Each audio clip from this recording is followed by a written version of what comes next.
Hey loves, you're welcome to yet another tutorial. My name is Okogene. If you're new here, you're welcome. If you have been following me, you're the real MVP. Thank you for sticking with me. Today's tutorial is a very simple, quick and straightforward tutorial. It's on how to cut an Igbo blouse. So if you have a George fabric sitting down and you're a beginner and you want to cut an Igbo blouse, yes, this tutorial is for you. All you need to do is to get a bridle, your George fabric blouse, a tool and your lining, and also an interface. So it's called an ST in your local market in Nigeria. It's also an interface. It's just an interface to part the blouse outside the country. So you can choose how thick your interface should be.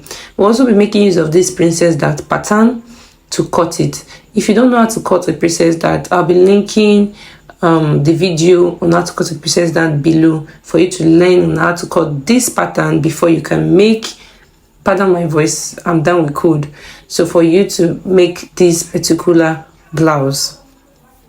Please do not forget to subscribe, like and share. Let's go over to the tutorial. Bye. So I was able to cut the pattern, iron an interface and join it, as you can see, and then I will go ahead to measure it to see, because there's an excess you add when you're cutting a princess dart or a shoulder dart. So I'll go ahead to cross check and cut out the excesses to make it fitted as a blouse.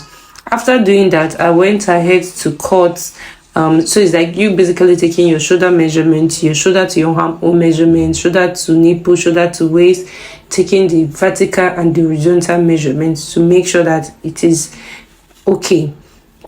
Then I also went ahead to cut the neckline in this particular video. So if you're making this, you should have been able to cut your pattern, you should be able to iron your interface on your bridle, and you should also be able to join it, because if you're watching a princess dart video, you're able to join it like this, and then you go ahead and take out the excesses.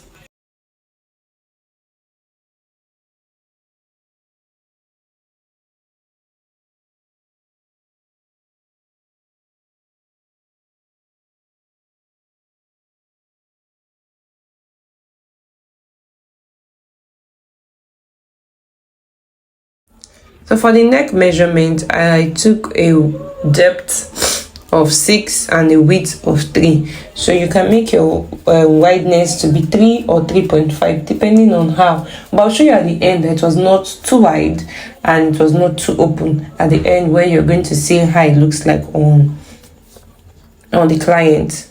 So I went ahead to cut it out.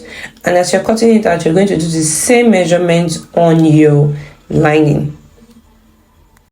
After cutting it out, this is what it looks like when you flip it up.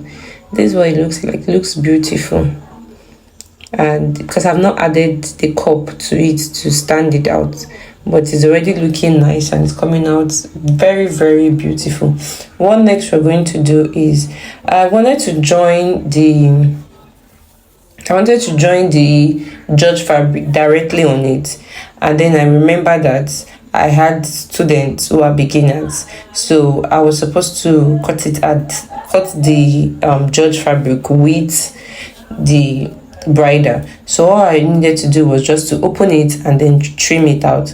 As you can see, I went ahead to open the sides. It's just to open it back and then join it back. Cut the excesses because I want the border, the design, to be at the upside. I don't want it to be flipped like differently. I wanted it to, because it's not it's a shoulder blouse, so it's not a what do you call it, off shoulder blouse, or a normal off shoulder bustier blouse. I went ahead to attach a matching tool to this hand of the upper side of the blouse.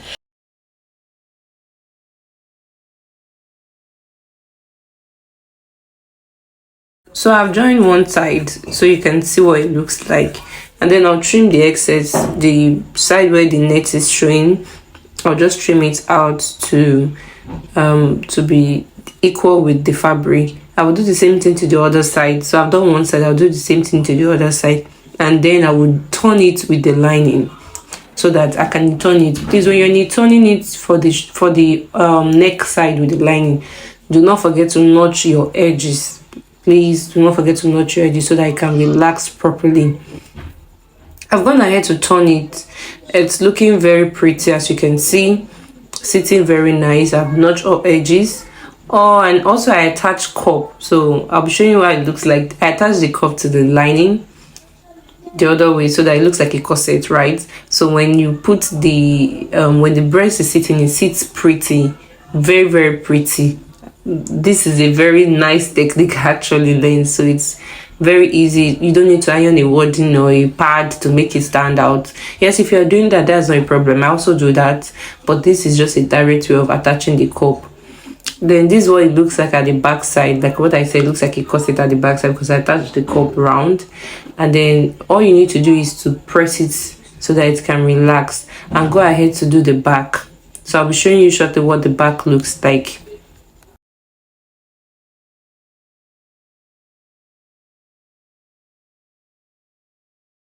So this is what the back looks like. I've put the zip, it's looking nice, and then I'll attach the front and the back together. So I will first start attaching it from the shoulder side, where you can see what I'm doing. I'll attach it from the shoulder side before I attach it by the side.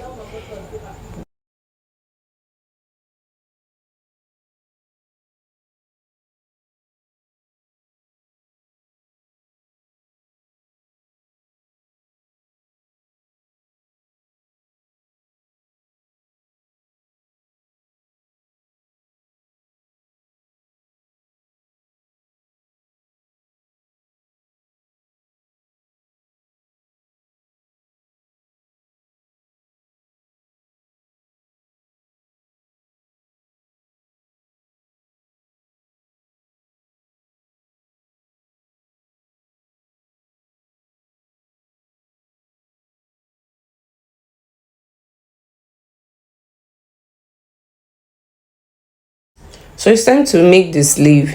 The remaining fabric will not be enough to make the sleeve, so I'll be using a matching tool to make the sleeve, and then I will attach the border line to the end of the sleeve to make it look nice.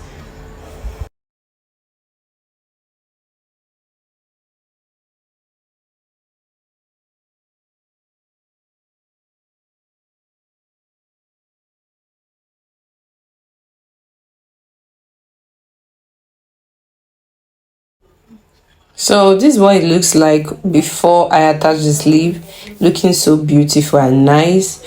Please do not forget to subscribe, like, and share. If you also find this video helpful, you can also refer a friend. Thank you so much. Bye.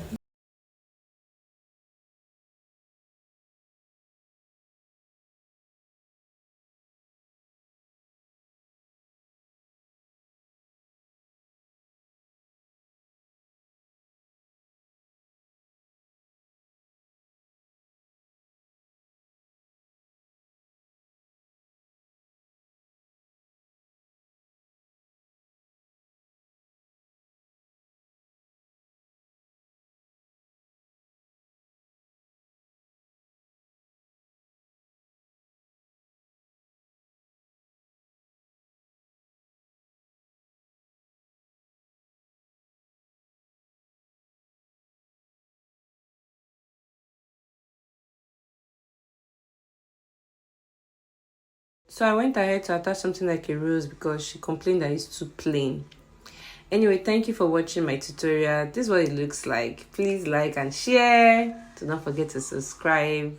And also, if you want me to treat any topic, you can also send me a message on Instagram. Bye.